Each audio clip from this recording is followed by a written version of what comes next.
प्रिय बंधुओं, आज हम बात करेंगे श्रीमद् भागवत गीता के अध्याय 10 में परम रहस्यमयी और प्रभाव युक्त वचनों पर चर्चा।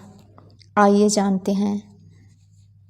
श्लोक 1 में भगवान जी ने कहा, श्री भगवान बोले, हे महाबाहो, फिर भी मेरे परम रहस्य और प्रभाव युक्त वचनों को सुन, जिससे मैं तुझे अतिशय प्रेम रखने वाले के लिए हित की इच्छा से कहूँगा।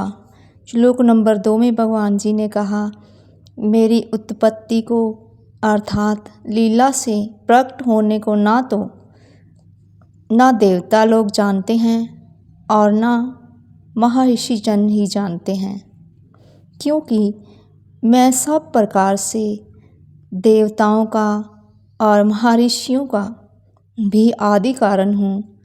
श्लोक नंबर 3 में भगवान जी ने कहा, जो मुझको अजन्मा अर्थात वास्तव में जन्म रहित अनादि और लोगों का महान ईश्वर तत्व से जानता है, वह मनुष्यों में ज्ञानवान पुरुष संपूर्ण पापों से मुक्त हो जाता है।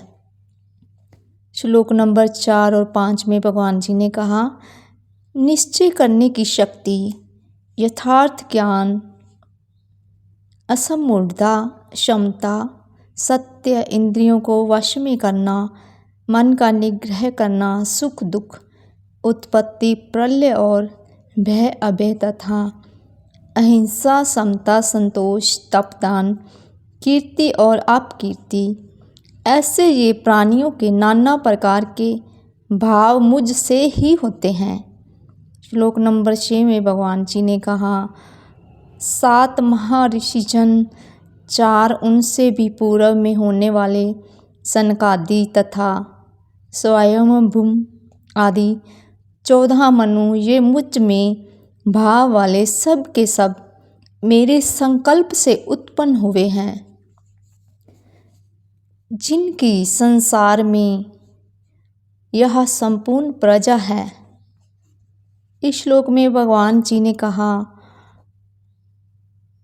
कि संपूर्ण भूत समुदाय और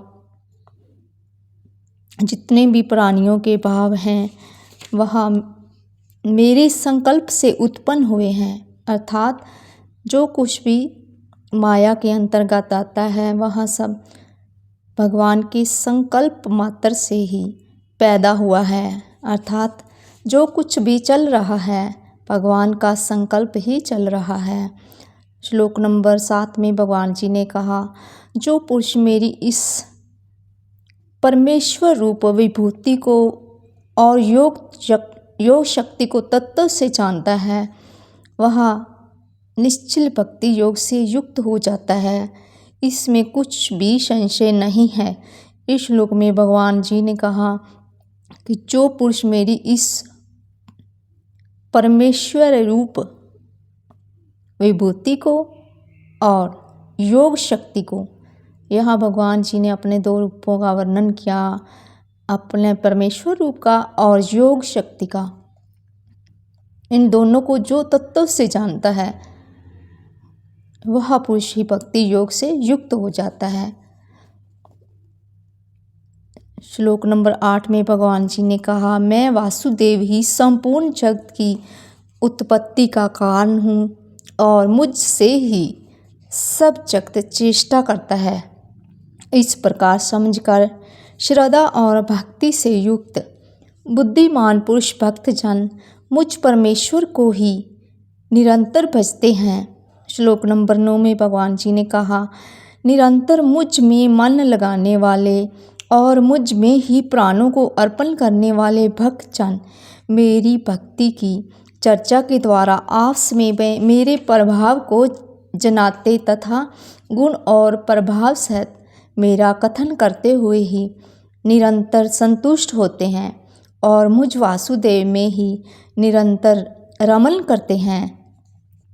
श्लोक नंबर 10 में भगवान जी ने कहा, उन निरंतर मेरे ध्यान आदि में लगे हुए और प्रेम पूर्वक भजने वाले भक्तों को मैं वह तत्व ज्ञान रूप योग देता हूँ। इस श्लोक में भगवान जी ने अपने तत्व ज्ञान रूप योग की बात की और प्रेम पूर्वक भजने वाले भक्तों को वह तत्व ज्ञान रूप योग भगवान की कृपा से मिलता है, जिससे वह परमात्मा को प्राप्त होते हैं।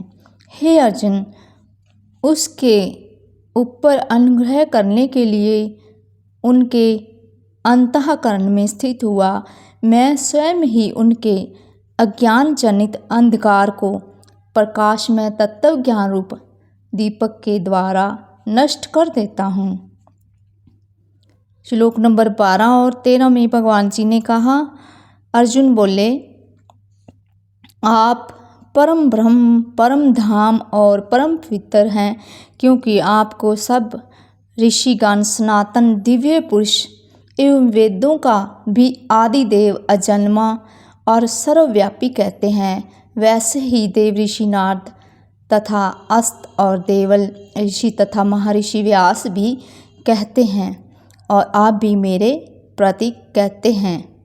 श्लोक नंबर 14 में भगवान जी ने कहा, हे केशव, जो कुछ भी मेरे प्रति आप कहते हैं इस सब को मैं सत्य मानता हूँ। हे भगवान, आपके लीलामय स्वरूप को ना तो दानव जानते हैं और ना ही देवता ही। आगे श्लोक नंबर 15 में भगवान जी ने कहा, हे भूतों को उत्पन्न करने वाले, हे भूतों के ईश्वर, हे देवों के देव, हे जगत के स्वामी, हे पुरुषोत्तम, आप स्वयं ही अपने से अपने को जानते हैं। इस श्लोक में भगवान खुद ही खुद को जानते हैं, यह बताया गया।